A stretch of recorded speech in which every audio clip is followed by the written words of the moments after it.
Welcome to Best in Faction. A competitive Warhammer 40K podcast. I'm Colin, I'm Mitch. and we have Tyler with us. Hi, Tyler. Hi, Colin. How you I doing? remembered on the fly I had to do that. Yeah, I know. Chuck is always here, right? Yeah. And so the fact that Chuck wasn't here, right as I said my line, I thought, I wonder if Mitch is going to know that he should say the line after that. But you got it. It's all good. It only took 5 years. We've really finally gotten in sync. Tyler, you guys recorded TNG yesterday. How'd that go? What was the We did indeed. summary of that? It was fantastic. Yeah, we covered all of the balanced data slate changes, give a couple of initial thoughts on the Tyranids Codex, and that managed to take an hour and a half, so we called it a day. Okay. Talk about Charity right. Hammer a bunch. Right. So everybody, welcome. This is a very annual episode of Best in Faction, but it is different from normal. We're not going to talk about the data slate. This Week in 40K is going to talk about it. Best Overall talked about it. TNG talked about it. We're just going to talk about Charity Hammer. So what we're going to do is we're going to walk you through what is Charity Hammer, how do you participate, how do you win things, and we're even going to help you be on the road to winning your bracket. So, in fact, I am going to realize that we did not put a link to this in the Charity Hammer Discord. So maybe Tyler or Mitch would be willing to go link the YouTube in the multiple Discords that we're all in, and I will continue talking. Okay, so Charity Hammer is happening Thursday, Wednesday really, but Thursday. And this is the 5th Charity Hammer, 4 years, 5 Charity Hammers, that's how math works. And we've raised $125,000 for Child's Play, which is a charity that supports children's hospitals and domestic violence shelters. It's a very special charity to all of us. I believe that Noah and Joe spoke about it pretty passionately on Best Overall. The reality is that many of us were sick kids. Many of us have had sick kids, those of us that are parents that have had to be in children's hospitals. It's awful. The kid doesn't understand why they're there. And the fact that Child's Play is willing to go to those hospitals and make sure those kids have video games and games. And what they've realized is that the nurses and the doctors don't know how to help the kids with those things. And so it's created a little bit of a problem. And so at the larger hospitals, Child's Play has actually started hiring tech experts that hang out and help all the children with their video games and everything. So, and even teaching them basic computer skills like keyboarding and things. So really an amazing charity. We're very proud to support them. They're incredibly helpful to us. We'll have swag from them to give away and everything. They also feed us for a meal during, man, I'm just, suddenly can't breathe, during Charity Hammer as well. So what are we doing to encourage you to donate money? Well, we're going to go ahead and stream 3 tables of 40K, and we're going to stream it from like Thursday afternoon to like Sunday afternoon. Pacific time afternoon. And there's going to be 32 people. They're going to play a GT. They're going to we're going to do a round of a team tournament. We're going to have a Tyranid competition. We're going to have a ridiculous number of high quality stream games on all of the new meta stuff that you now know about because TNG told you all about it yesterday. And probably the most exciting thing about all of that is this year, for the first time, stream number 1 is on Wargames Live. Joe will be here Tuesday. I am picking him up at the airport. He is bringing his entire rig. I guess there was a lot of effort that went into how do I take the rig to Europe. I guess there was a lot that went into that. Like, yeah, there would be. Yeah, right. And the difference between 3 cases and 2 cases is probably like $500 over the course of the trip. Right. So like they're like really paring it down. So he's bringing his now travel rig, which I'm super amused by because the motorhome's not coming. So he'll be here. He'll be recording. We'll have 2 other streams going. We're going to walk you through all that in just a moment. But before we dive into the agenda and how you win things and all of that, I want Tyler and Mitch to have a chance to tell you why Charity Hammer is important to them. Sure. One of the things that I think is really cool about Charity Hammer is it's the little pop-up community that kind of emerges out of the people who are watching live stream. People come and they go, and they're different time zones. And like, so as someone who, always works the nights, I see the same, I get to see the Europeans and different people who maybe that's just when they could watch. And, but all throughout the energy and The enthusiasm is the same. All those, doesn't matter who it is, like you have a really great positive atmosphere that I feel like certainly we tried to cultivate, but just is something that emerged out of the community in a way that more so than I could ever have hoped for. And it's awesome. Love it. Yeah, it's interesting how we don't get any drama.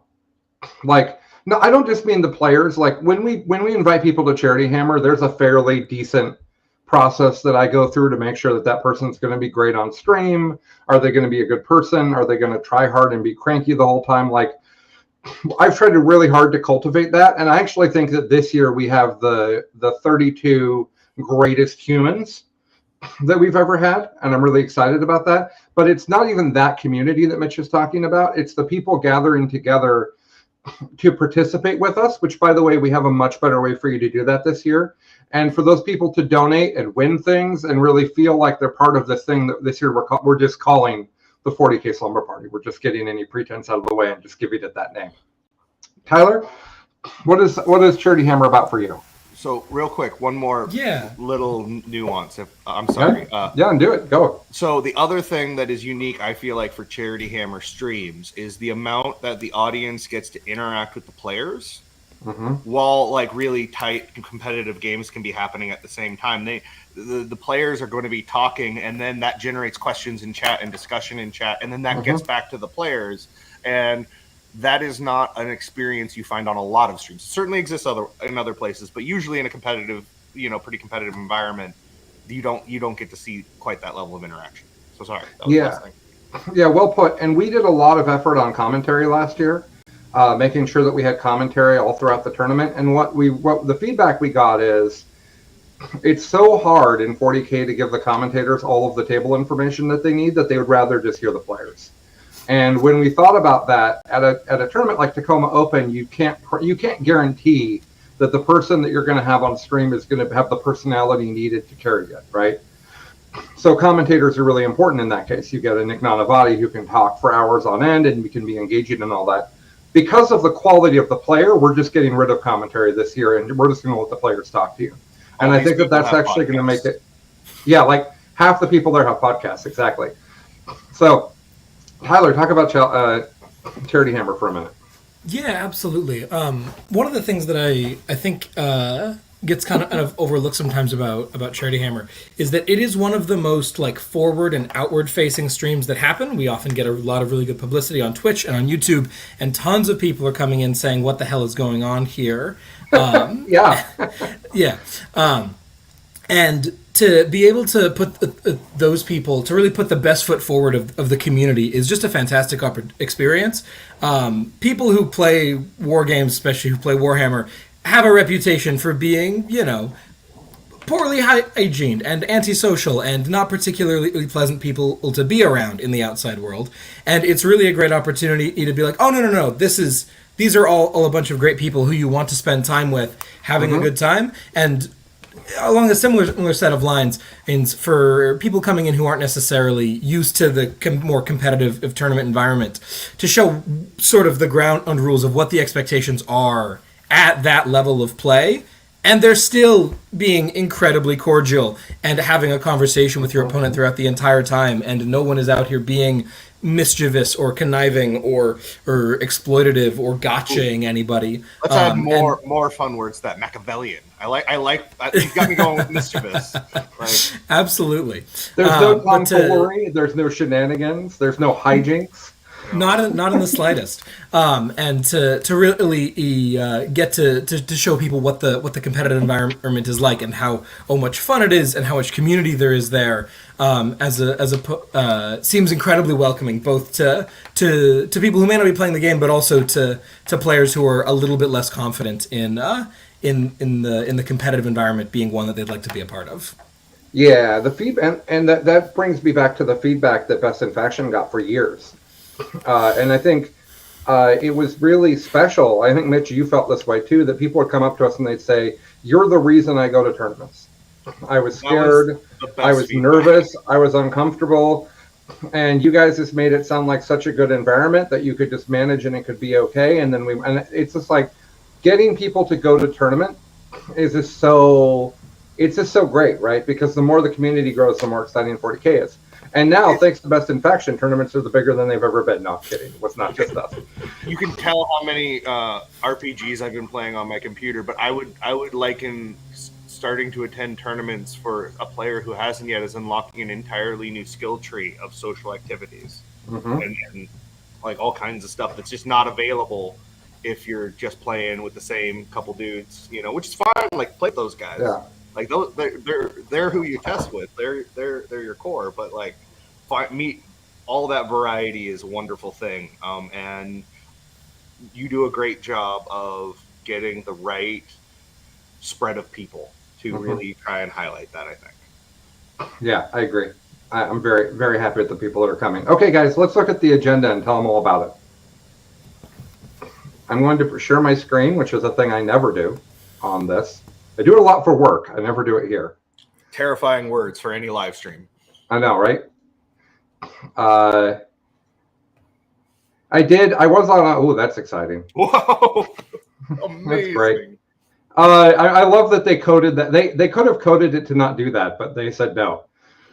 I was on a work meeting about 2 weeks ago talking to a woman, maybe in her early 60s, that I was working with, and her husband walked through behind her naked. It was amazing.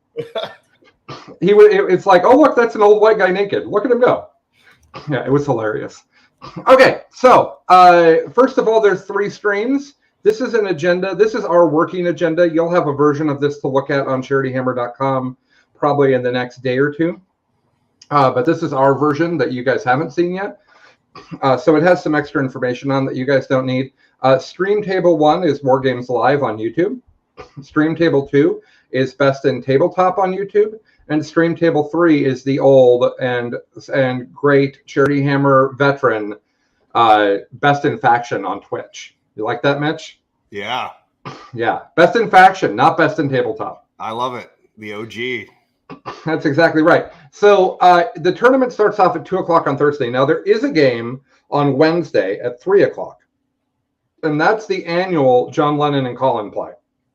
And I don't want to flex too hard here, but I am 3-0 against John at the before Charity Hammer game. This year, we don't know what we're playing. I don't know what I'm playing, but John is playing Chaos Knights. And the funny thing about that we realized last night talking, and Tyler's going to get a hoot out of this. Tyler, in 9th edition and 10th edition, in both, I have not played against Chaos Knights. Are you amused? I'm amused. Highly. I played against Chaos Knights in 9th edition once a week for 6 months. It was terrible. I never had to make a dread test, like none of it. I've never done I have like 8 games of 10th edition, and I've played against Chaos Knights twice. I don't understand. I got knocked out of War Masters in round 5 by Chaos Knights. Yeah.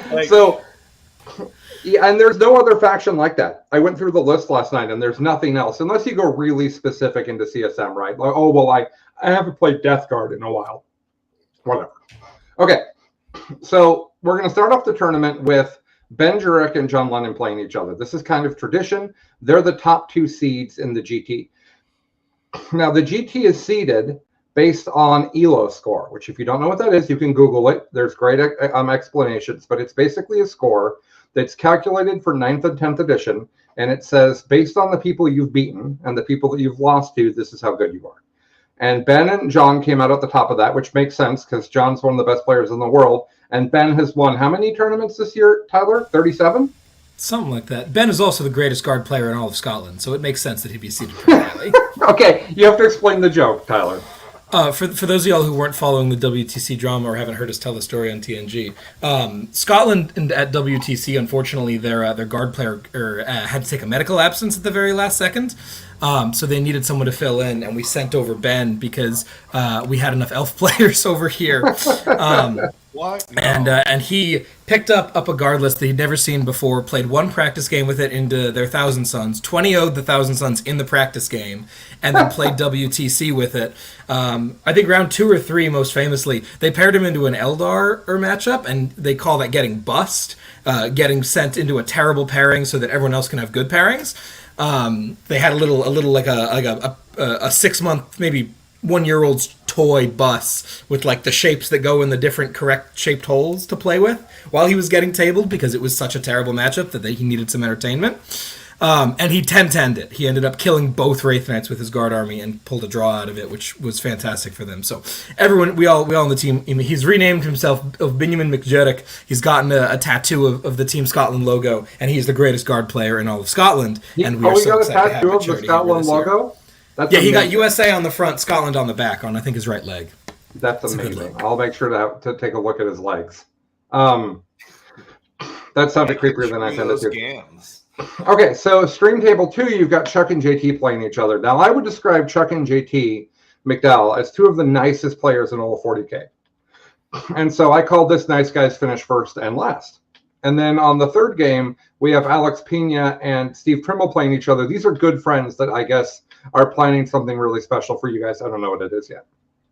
So,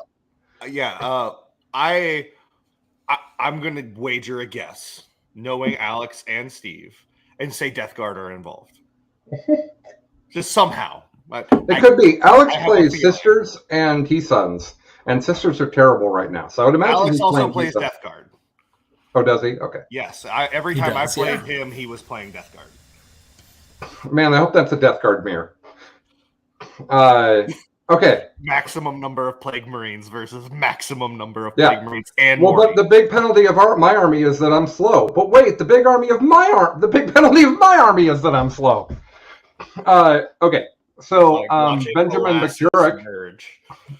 So you're probably thinking, those are three amazing games. How am I possibly going to watch all three of them? And the reality is you can open them all up and you can watch them all at the same time, like football. But you also could, everything's recorded, everything's available afterwards, so you can go back and watch the games that you missed. The kickoff stream is where we start giving stuff away.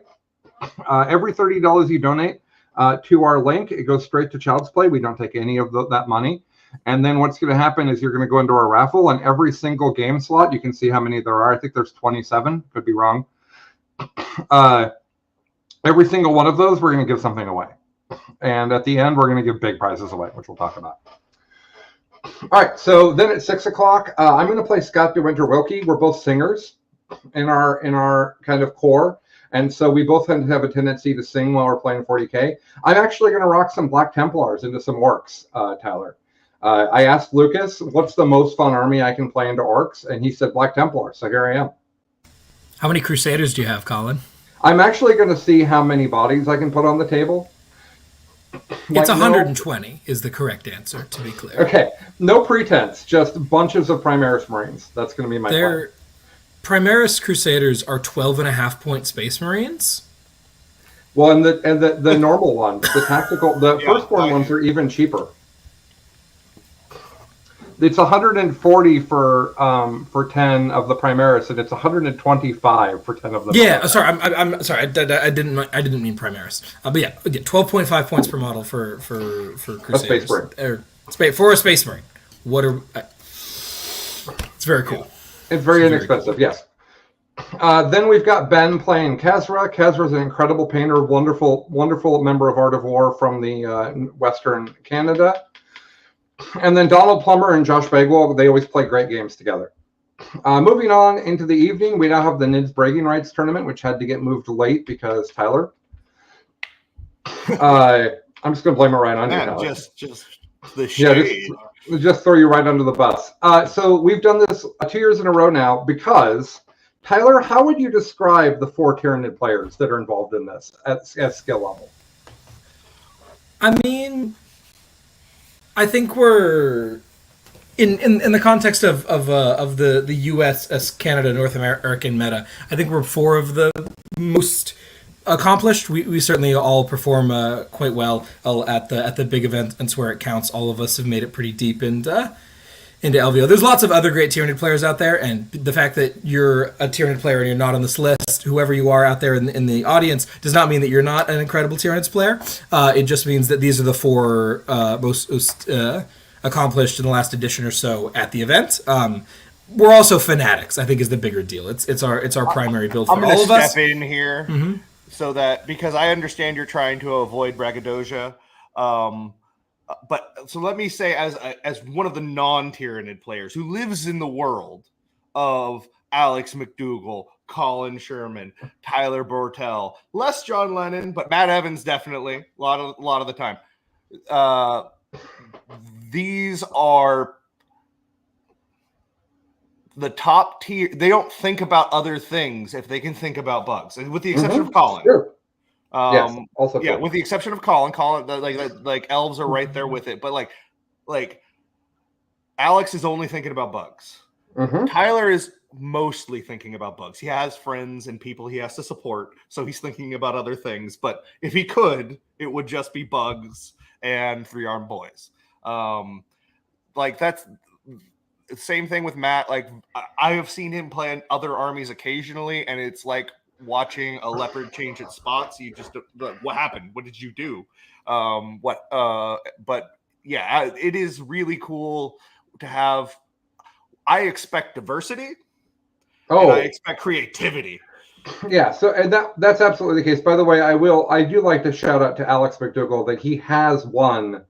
We're confident he's won the most 24 or larger player tournaments with Tyranids from 8th edition till now. There's no. Also got 4th at LVO, you know. Yeah, there's just no other argument there. Anyways, so we got these 4 amazing Tyranid players. There's a new codex. Each of them is going to take a different detachment. And then Tyler's going to play Alex. Matt's going to play John. The winners of both of those games will play each other at midnight on Friday Pacific. Immediately after that, we've got the Lucas and Steve running at each other game. There's a few other games as well there, and then we start right into the GT. Round 1 of the GT kicks off first. You can see that the first 3 time slots are the first round of the GT, which gives us 9 games. There's actually 14 games in the first. 15 games? 14 games in the first round. So we have 5 games that aren't on stream. Sorry, there's too many games. The winners of those will go into round 2. John and Ben both have a bye for round 1. You'll see how that works on the bracket. We go into round 2. We play all of the games of round 2 on stream. And everybody who lost in the first round combines up with the people that lost in the second round, and we come up with a 16-person losers tournament that starts on Saturday. Losers sound so harsh. Let's call them the lessers. Oh, that's even worse, I think. That's the joke. Yeah. Substantially worse. Yeah. Okay. By the way, here at 9 p.m. on Friday is the NIDS Codex breakdown. If you want to hear John, Alex, Matt, and Tyler talk about Tyranids. And then real quick, it's a really cool tradition that we have the faction experts of whatever book has just come out around Charity Hammer sit and nerd out about that. It was Grey Knights last year. I love those no matter what the faction is. So that's for sure. The bookmark. For sure. So then we've got the losers start at 6 a.m. on Saturday. And then their tournament basically takes over stream 2 to get through the rest of Saturday, whereas the rest of the tables change over to the third round of the GT. Then the next thing that we have is the 8v8 tournament. So what's happened here is that BiffPod OG has challenged BiffPod TNG to one round of an 8x8 tournament, just one round. Okay, and we have drafted our teams from the tournament. And we're going to make lists that we're not going to see until this time slot right here. And what's going to happen in that time slot is that Tyler's team will have an hour and my team will have an hour. And at the beginning of that hour, we'll be handed the lists of the other team. We won't have seen them before. And then we'll have an hour to analyze those lists, make our pairings bracket, basically figure out how we want to pair. Then we'll do the pairings at the end of that time slot for about probably half an hour. Tyler should be fine, I would think. Yeah, 30 minutes is sufficient. So basically an hour 30, and then we'll be 30 minutes of setup. So then we'll do one round and see, and winner take all. And the best 5 games will be on stream, and we'll report back about the other 3. Okay. So then at midnight on Sunday, you have a new thing I'm doing that's called Colin's Play Stupid Games, Win Stupid Prizes. I have created challenges and tests and trivia games for the 40K community to play. And I'm going to give away prizes that people may potentially not want. So I'm excited about that. Here, you look at that, Tyler. You're playing at 3 a.m. right before the finals. That's good, right? That's going to be great. It's always good to have a warm-up game. Am I playing Yeah, exactly. Donald? Oh, let's go. I love Donald. Oh, hell yeah. Yeah. This is on That's purpose. I thought that'd be a great game. Excellent. Yeah, we haven't played in a so minute then- because he's been playing terrible factions. This will be fun. He actually beat me yesterday. He, Nice. I think he basically tabled my Dark Angels with Tau yesterday. We didn't go that far, but Oh, that was the direction we're headed. New Tau is Um, fun. I'm excited. Yeah, it was one of those games where I was trying a list for Charity Hammer that was a bit too skewed in one direction. And then, like, early on, we both saw me make a mistake, and we're both like, oh, that's pretty big. I wonder if we should roll it back in the spirit of testing. And we're like, nah. And then the next turn, we're both like, oh. Yeah. We were both like, literally one turn later, we're like, oh, that mistake was much bigger than we thought it was. So, I but will he did remember shoot not me to off make the any table. mistakes. I'm super amused by the crisis suits. Because they're like fragile now, which is amazing, rather than before. Anyways. Yeah, they die to a Okay. single brick in neophytes, but they kill themselves before you get the chance, so why even bother? Yeah, exactly. Then we've got the final semifinal round of the GT. This is now all going to be on War Games, and then we'll have the final, which you can see as a 4-hour round to make sure we have time for that. Where's the hot sauce contest? I'm so confused right now. The hot sauce contest was not a good idea, and we're not doing it again. Then we've got the losers finals here, the semifinals, and then the best loser. And then over here, we've got just some fun games for you guys to watch. And then there's a grand prize time at the end. Okay. So you're probably thinking, wow, that looks great. How do I participate? How do I win things? All the things. How do I do it? So you can go join this Discord. It's called Charity Hammer Community. It is free, and it's going to be out till a week after Charity Hammer, maybe 2 weeks. It's going to have all the links that you need. So here we are in announcements. We'll pin all this and clean it all up for you guys. But you can see you can buy a shirt. You can see a link to the website. Here's the donate link. If I go down to raffle prizes, you can see the amazing prizes we're giving away. So like, this is this Space Marine army that Joe from Best Overall painted. You know, it's all right. Let's be general. Let's be nice about it, right? It doesn't look ugly. It's stunning if you guys can't tell. Those of you on podcasts probably can't see this at all, but you can go to the Discord and see it there. I don't think people on YouTube can see this at all either, Colin. I'm still just seeing the... Yeah, I just see your screen. Oh, well, hold on I'm then, still guys. spreadsheeting. Oh, okay. Well, let's fix that. Yeah. I was having flashbacks to my EVE Online days. Okay. We've got... Which, by the way, they did just recently add Excel integration. So you can just play Excel in EVE Online now. It's amazing. No idea what you're talking about, but it sounds It's a fun. video. It's a computer game, Tyler. It's like Spreadsheet Simulator, the game. Okay, But in so what we're gonna do? space. What we're gonna do is there's a free invite. You can get it at Charity Hammer. You can get it in a link to this podcast or this YouTube. You're gonna go and you're gonna join this Discord, and in that Discord, there's gonna be all of the players interacting with you. You're gonna have all the games, all the schedules, updates on the bracket, all of that. You're gonna have all of the different links that you need for everything, and then you're gonna be able to see the raffle prizes. There's some absolutely gorgeous armies here. Here's the custom Space Marine army that was painted for Charity Hammer. Here's some tanks and a dreadnought. Oh, so good. So we're giving that away to the final raffle prize, and then if we raise $40,000 and won, then we're going to give away this Deathwatch army, which is pretty cool. This is freehand, by the way, Oh, because that's reasonable, right, Tyler? Yeah, of course. Yeah, no problem. I could bang that out in a week. Absolutely. What are you you talking know Yeah, so- what's Yeah. great is that the freehand is indistinguishable from the transfer on the other side of the tank, on the other tank. Oh, the wings. Yeah, that's a transfer, and then the freehand looks just as good as the transfer. Yeah, so this is actually, I don't understand exactly what that means, but I know this is a Deathwatch themed Custodes army. I don't know. My thought process is that the Custodes want to keep an eye on the Death Watch. They feel like maybe the Inquisition is not necessarily using them responsibly, and they just show up and like, yeah, we are from Space Marine Chapter Golden Boys. Yeah, right.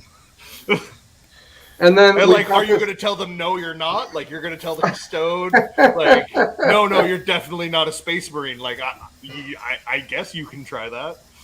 And then, if you get the bracket correct, you win a Kit Bashed custom Necron army. So you can see all that in the Discord. Join the Discord; it's great. Do it; it's wonderful. I'm going to stop now. Go back to sharing my browser, and we're going to help you win that Necron army. Here we go. So that Necron army is what happens if you get, I'm sorry, yes, the Necron army, because it's the most competitive army. That was my whole logic. The army that's the most competitive. Yeah. What's that? Yes, I thought that was the stretch goal army. I said them wrong in the Discord. They're correct. Okay. Space Marine army is the raffle. Custodes is the stretch, and maybe that's wrong. Maybe the Discord has it correct. Let me just go look really quick rather than stretch goal. But I could be wrong. The Necrons are the stretch goal. The Custodes army is for the bracket. Yeah. Fine. Okay, so you can win that Custodes army that's absolutely gorgeous. You can do that by predicting how the GT is going to go. Later today, actually probably tomorrow, all the lists are going to be posted. Don't bet until then. Don't do your bracket until then, probably. Unless it's like a March Madness situation where the less you know, the more likely you are to do well. So looking at the bracket here, let's just go ahead and share my screen one more time. Wow, StreamYard does not, it's not a master of the sharing of the screens. No, it's a master of the sharing of streams.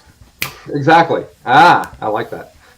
So this is the first round of the bracket. We're not going to do the whole bracket here, but basically you're going to make a login. You're just going to give us your email address, and then you can just go through and you can click on who you think is going to win. And then in the final game, you need to predict the score. Because if it's a tie, we need that. So what we're going to do here is tell you about the players that are playing, and we're going to try to help you get your round one correct, so you're on your way to winning that beautiful Custodes army that's just gorgeous. So step one, we've got Scott DeWinder-Wilkie on Orcs and Danny on Orcs. This is the 16 versus 17 seed. So this is the most even ELO seed of the tournament. I don't know. I think that if Orcs get to go first against CWE post nerf, that's probably really bad for the Orcs. Don't you guys think? Or for the CWA rather. Don't you guys think? I think there's definitely some potential there. I don't know exactly what Eldar look like at this point.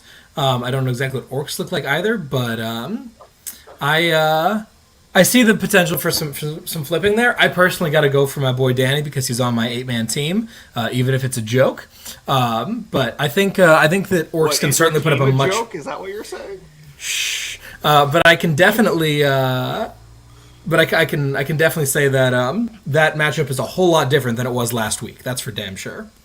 Yeah, and I actually think that matchup is one of the pivot points for people's brackets because I think either of those people could win. Absolutely. I think they are two titans of personality in the Pacific Northwest scene, and it's going to be a great game no matter what. I'm going to take Danny in this matchup. Okay. Next up, we have Grey Knights with Hank against Demons with JT Steiger. Frankly, Demons are not in a good spot with all of the big demons being the only thing people were taking, and now they're more expensive. Whereas Grey Knights got cheaper, and also it's Grey Knights versus Demons. I think I got to take my boy Hank here. What do you guys think?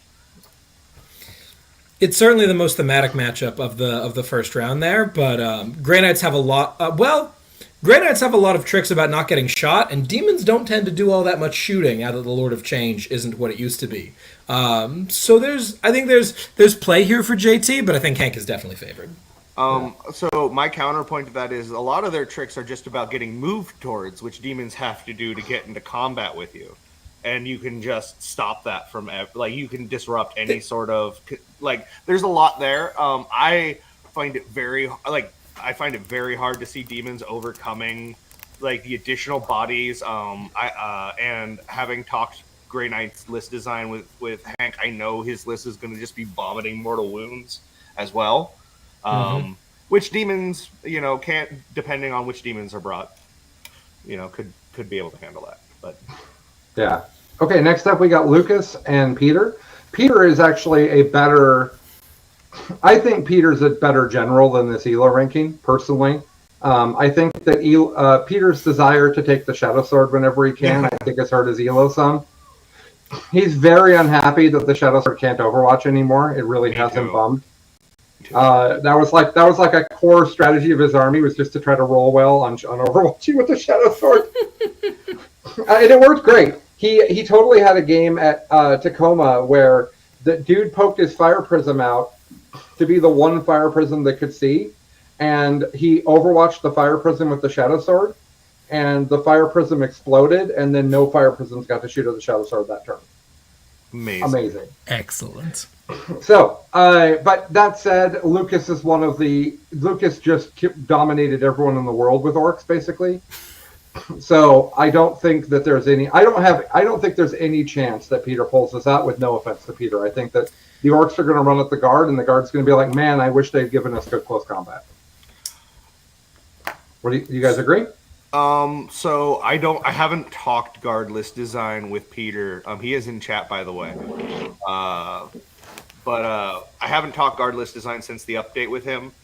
I actually see a path forward using some Ogren and Bulgren and different things now that they've gotten so cheap to shore up some of those issues. I don't know if it's enough. I don't think it's enough. And I would be a fool to bet against Lucas. To be clear, he is one of the preeminent players in the Pacific Northwest right now, just flat out. So that's nothing against Peter. I've just seen Lucas win against so many different people. Yeah, he is like right over there, so I don't want to talk too much shit about him. But while he is, I think Lucas absolutely has a leg up here in terms of player skill. This is not a favored matchup, I don't think, for the Orcs. They do not like that much gun concentrated in the right place. You saw what ended up happening if you were watching against Vic Vijay's T-Suns at WTC there. The weakness that the Orcs have is that if you have enough gun, they just kind of die. And with the loss of big tracks as a unit and the introduction of a couple more damage elements to make the list a little more singles friendly, I think that Peter's list might have what it takes. That being said, I'm never going to bet against Lucas against anyone in the world. So I'm going to back Lucas on this one as well. There we go. I'll do the same. Next up is Tyler and Nick James. I think in the spirit of moving right along, you're playing GSC. He's playing Ultramarines. That's a rough matchup for him. There's also, Nick is a relatively new member of the competitive scene. This is a fairly imbalanced matchup. I'm not saying that Ultramarines can't do it. Maybe he'll bring 20 infiltrators. I don't know. That would be fun. That would certainly make that game more interesting. But yeah, I think even nerfed GSC, it seems like you've got a great matchup into Ultras. Don't you think, Tyler? I'm not particularly scared, but I've been caught off guard before. You have lost to people that shouldn't beat you in your history, so. And they're generally playing some flavor of Space Marines. Not blue ones, but some kind of Space Marines. Usually red. We'll see. Yeah, next up we've got Donald Plummer and Paul Winters. I was thinking that Donald was going to bring planes, and it was going to be planes versus Slaanesh Demons that I was all excited about, but he's not. Donald's got one tank, it's the Skyray, and then he's got a big unit and a little unit of suits, and then he's got some broadsides. I think that with the random points increase on Shalaxi, which he didn't deserve, that's the only real change that Paul gets to benefit from with his Slaanesh army, is that he now has less points. Such a bad I don't know exactly how that matchup goes, and they don't know either. But I suspect that the Tau have enough guns that the Slaanesh Demons just won't get to them. Thoughts, guys? I agree. Yeah, not a great matchup, and also Donald is a very accomplished player. He's something to watch out for. I'd give. I mean, the Elo speaks for itself. I'd give Donald my vote of confidence there. Yeah, and the next game. By the way, Tyler, I know you have to leave any second. Just go ahead and when you need to. Cool. I'll get through the path. Mm-hmm. So Donald and Paul. Okay, Alex McDougall and Nick Hendricks. Alex is probably maybe the best Deerden player in the world. Maybe. Nick Hendricks is wonderful. You guys are going to love that game. He's playing Eldar. Eldar's obviously was good against Nids 2 weeks ago. Nids have a new codex. Eldar's nerfed. I think I got to bet on my boy Alex here. And as much as I love Nick, I think that Alex is going to get it done. Yep. Agreed. I've seen Alex play so many games at like a high level at this point as a judge that it's very hard for me like to not see him winning that. Right? Okay. Especially with new rules. Game 7 is the nerf off because both of these armies got hit fairly decently, I feel. I don't actually know the T-Sums changes, but I know they got nerfed. Did they just more expensive? Okay. Just a lot of points. Yeah. Okay, so what do you know both these guys really well, Tyler. What do you think of Game 7? Yeah, absolutely. I know that Lee is playing a really wacky Custodes list that is supposed to shore up some of the nerfs there, and I think it's terrible personally, even though because Trimble wrote it. Alex, by contrast, has a ton of reps into Custodes, as he and Trimble are good practice partners. And also, I think that T-Suns still have a lot of the right tools to deal with a lot of the custodian nonsense. The ability to get the movements in the right places, to abuse the indirect when you need to deal with their sisters or whatever they're replacing their extraction squads with. And just generally having really solid immortal wound output. I understand the Custodes have a the 4-up against that, but I still like T-Suns and I really like Alex. So I think Inkies is going to be favored in this one. Yeah, I was blown away by Alex when I played him. He was on Sisters at the time, and Sisters wasn't a particularly good army at that moment, and he really impressed me. So I think Lee is also a really good player. That's another game where both people are just wonderful human beings. I guess absolutely. These games, but that's a great game. Lee was actually here yesterday, Tyler, and he got to play Custodes against Hank's Grey Knights, and they had a really fun and interesting game. So, yeah. And I think Tyler's got to go. Yeah, I got to head out. Best of luck to everyone on the brackets. I'll see y'all at Charity Hammer. We're looking forward to it. It's going to be a great time. Have a good one, y'all. Yeah, bye, Tyler. Thank you so much. See you. So this next one, Mitch, is really interesting because Jesse Sell is one of the best Sisters players you could find. Yep. And Josh is an up-and-coming Tyranid player. I think Josh has only been getting better the last few years. He plays very big bug smashy Tyranids. I think Jesse is the better player, with no offense to Josh. Man, Sisters are a train wreck, man. They're really bad. He may legitimately just not be able to deal with the rush of big bucks coming at him from Josh. I don't know, but that's my concern for Jesse. So if there's one thing Sisters can do, though, is be able to put out a consistent amount of multi-damage, like shooting, for taking down things. It may or may not be the best, but I think it's going to be a really interesting game, and I think it's going to come down to how well Jesse can manage the gaps to keep the big bugs from getting into his line, so he can soften, like or thin it out enough before they dig in. Could be. I think that's his path to victory if he's facing big bugs. Yeah, the issue I have there is that Sisters used to rely on Melta, and I think Melta's not in nearly as good of a spot. Hank actually suggested yesterday, or maybe it was Donald, I can't remember. One of them suggested yesterday that Melta should give you a the plus to damage. That when you're in half range, you also should get a plus to strength, which I think is a really interesting idea. I think it should just be +1 to wound when you're in Melta range. Oh, I like that too. It's simpler. And it's just like, hey, this is hotter because I'm closer to you. Yeah, so exactly. It's more effective. And it's very simple. I don't have to calculate strength or it's just like I'm +1 to wound. I'm within 12. Like, done. Well, as much as I love Jesse and he was on my Las Vegas team's tournament, my heart says Sisters versus Nids, I gotta go with Nids. So I'm going with Jesse. Okay, cool. Next up, we've got Naj playing Votan against Chuck playing Orcs. This is interesting because I think Chuck's going to play a very aggressive Orc army. And I think that what's interesting about Orcs is that in the current meta, they might just win in any matchup. They might just go first and charge forward and get into their face and hold the board, and they might just win. That said, Naj is running 30 Hearthguard. And Hearthguard are a 2-up save that can have Armor of Contempt. And 2-up saves with Armor of Contempt are miserable for Orcs. Yep. So that plus Naj being one of the best players around, I have to give it to Naj. I was hoping that was going to be a better matchup for my buddy Chuck, but sadly, I think 30 Hearthguard's about as bad as it can get for Orcs. I agree. Yeah. Next up is Matt Evans playing Nids and to Nick Villegas' Dark Angels. Nick is running double Redeemer Land Raider. That's the Flamer one. I was going to run that myself, but I ended up taking a different version of the list. So now Nick and I have kind of the two different versions. Basically, Nick and I are playing the two different versions of the way I think Dark Angels should be played. I was helping him yesterday. So Matt is a more accomplished player. Matt's playing the new Codex.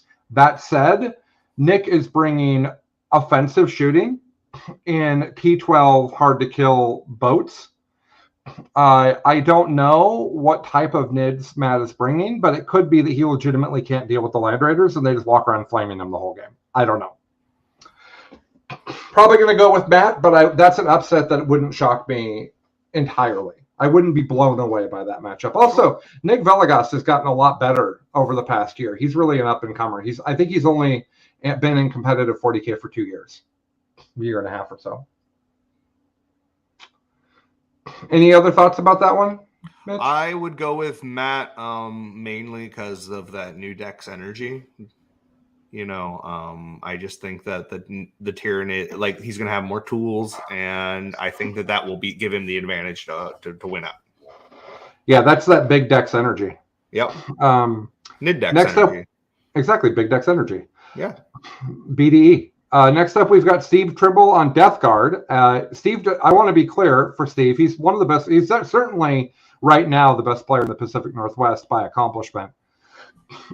Steve is really a good player, and he tends to take the thing that's the most broken. He's taking his love in this case.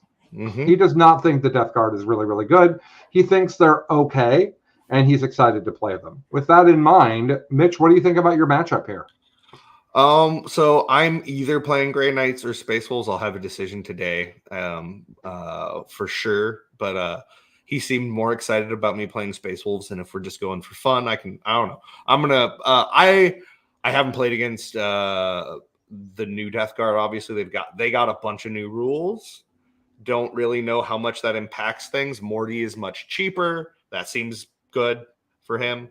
If he's taking it, and then I assume that it will be just I won't burn the F-bomb right now, but a freaking acre of Plague Marines.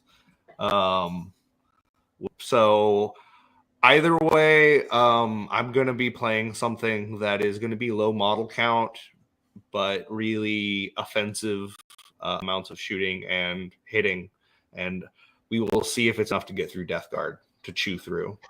Mm-hmm. I agree. I mean, I got to give it to Steve. Yeah. Oh, yeah. No offense to you. No. Yeah, Steve has been playing nonstop. You've barely played in 10th edition. I think that matters.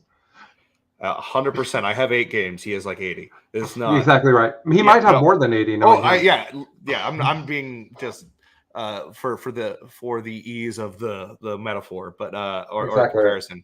Yeah, no, I expect Steve to win, but I also know that my entire play style is to just try and screw up whatever my opponent's doing, and dice happen. So exactly right. That's sort of what I tend to bet on anyway. Okay. Next up is Kazra on Ultramarines versus JT McDowell on Drukhari. I think this is a pick'em. I think that Ultramarines have better rules than Drukhari. I think that JT McDowell is an incredible Drukhari player. They're all he pretty much plays. He will not give up. He will grind to the very last point. Kaz and JT have not played each other before, despite being good for... No, that's not true at all. I'm thinking of somebody else. They played on Play on Tabletop last Saturday. Yeah. No, last Friday, 2 days ago, to prep for a Charity Hammer. So great friends. That'll be a wonderful game. I know that one's on stream. Yeah, that's the best game to watch where we think the outcome we feel is most certain. Like, it's still going to be amazing. Like, I'm excited to watch it for the people and for the interaction. JT is a bulldog when it comes to playing, period. He always goes for as many points as possible, period. So it's going to be great. I think I'm going to give it to Kaz only because of how much stronger. I think their skill level, despite their ELO ranking, I think their skill level is very similar. And I think that Ultras have much better rules than Drukhari. And the problem that Drukhari have is that they're not going to hit the Ultramarines hard enough, and the Ultramarines are going to hit the Drukhari plenty hard enough. That's I think that the Drukhari will get shredded like paper because that's what Drukhari do. Yes. So I would say Kaz, but when I say that I'm saying Kaz, I'm saying like 57% Kaz, 43% Drukhari. I'm going to say 68%. Okay. Kaz. So like in the spirit of fantasy football, right, you. Since it's the first week of fantasy football for a lot of people, I thought it'd be fun to be like the percentage prediction. Oh, okay. I don't know anything about that, but that's all right. It's just as the points get updated throughout the day, the percentage chance to win for both teams moves around. That's gotcha. All. So next up, we've got Noah Badome, Big Dome Badome, and Josh DeBoer. Excuse me, Josh. Josh is actually the guy that wrote the Warhammer Battles app. So that's awesome. I'm excited to meet him. He's actually coming out early to help us with tech. I'm really excited about that. This is an interesting matchup because Noah is only a Knights player. However, Knights got punched really hard in the update. They got nerfed like 5 different ways. But you'll note that Noah is also the 6th in Elo. Noah is not a bad player. He's a great player. Yep. This is an interesting matchup because I think Necrons are still quite good. Fair. And I think that he's got the army advantage and Noah's got the skill advantage. So I think that's really going to be a good one. Agreed. I'm going to go with Necrons. I'm going to go with Noah only because it's Noah. Then Love Noah, but I'm going to go with the boys that stand back up. Finally, we have my game. I'm playing Redeemer Dreadnought with Aggressors and the Apothecary inside of it. Do you know about that combo, Mitch? It kills almost anything. It's hilarious. No. So you give Aggressors their Apothecary friend, and what he does is he says, "Oh, I'm a Bolter discipline dude." So yeah. Now you guys are going to just go ahead and have sustained hits 1, fine. But you're also going to crit on 5s. Yep. And the Apothecary gives them lethal, and with Oath you can just fish. So you end up with 1 million attacks that auto wound on 5s on the initial roll, and they still could wound on the second roll. And all of it ends up being AP2. So you just hang like, here's 30 AP2s on you, or 70 AP2s, or whatever it is. Huh. It's really interesting because if you look at the math, it actually burns entirely through the 20-man Necron Warrior unit, even with its buffs. Wow. It's just so much dice. Well, that one's a particularly good example because the Aggressors have Blast, right? And so 20 Blast is each of the Aggressors gets 4 more shots. I had before they nerfed the Overwatch for Titanic, I had come up with a version of the Stormlord that shot 156 shots on Overwatch. You're going to hit with some of them. I mean, mathematically, I'm going to hit with like 20. Yeah. It was a hilarious amount. But the key is you had to have 12 Ogryn inside because they have a rapid fire 4. They can be a rapid fire 3 or 4 gun, and so then anyone who's trying to charge you, you're just like, well, so here's what's up. So this is what's going down. Yeah. So I'm going to pick me, and it's not just to be arrogant. Joe is playing orcs, much like the Hearthguard problem from the earlier matchup. I'm playing Deathwing Knights. They're a ridiculous problem for him. The -1 damage is brutal. The 2-up save is brutal. They're the 4 wounds apiece is brutal. They're really difficult, and the Land Raider isn't much easier. So I'm picking me. Joe picked me as well, so I don't feel too bad. But that gets you through the bracket. So here's what you're going to do. Woo. Here's what you're going to do. You're going to go to the Discord, okay? You're going to join the community Discord. If that's the only thing you do that. Because all of the other things you need to know will be there. Yep. Here's what I really need you guys to do. The amount of people that watch Charity Hammer is directly proportional to how much money we raise. So in addition to donating, which you should do because every $30 gets you a raffle ticket, and we're giving away 30 different prizes and then ending with a commission army, maybe 2. I keep calling it a commission army. I don't know what to say. It's not a commission army. It's just an amazing, gorgeous army that could have been a commission army.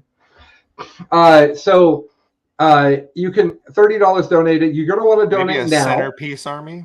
There you go, Centerpiece Army. You're going to want to donate now because I'm going to give away something the moment Charity Hammer starts, like 2:05. And if you aren't in there and before that, you can't win that thing. So you're literally just costing yourself chances to win. That's all you're doing by waiting to donate. That's us. So Charity Hammer, Thursday, 2 p.m. Pacific to Sunday, 4 p.m. Eastern. Tyranid, if you're a Tyranid player, you can't not watch this. There's going to be so much Tyranid information. There's 5 Tyranids in the GT as well. Well, and if you're not a Tyranid player, you're going to learn a whole lot about the new decks that's out that you're going to have to play against. Yeah, you're certainly going to know how to compete against them. Yeah, that's important. The GT is always great. Was won by John Lennon the last 2 years, Nick Nanavati the previous 2 years, to give you an idea of what it's like to try to win it. And that's what we're going to do, and it's going to be great, and we're going to love it when you guys all join us and participate. So anything else you'd like to say, Mitch? No, just share, like, this is something that maybe, to share with your 40K adjacent friends, people who are curious about it. Be like, hey, this is this charity thing going on. It can be a real night. Like, get the word out there wherever with anyone you think might be comfortable or interested. Maybe they are more into streaming in general, and that's the aspect that they're coming from. But like Colin said, any and all eyes, we're going to be putting on an entertaining show. Once they get there, it's our job to get them to donate, but doing anything you can to help people get there to the stream is amazing. Exactly right. Well, thank you everybody for joining us. For Best in Faction, he's Mitch and I'm Colin. We'll be back soon, and hopefully Chuck will be healthy. Bye, everybody. Bye.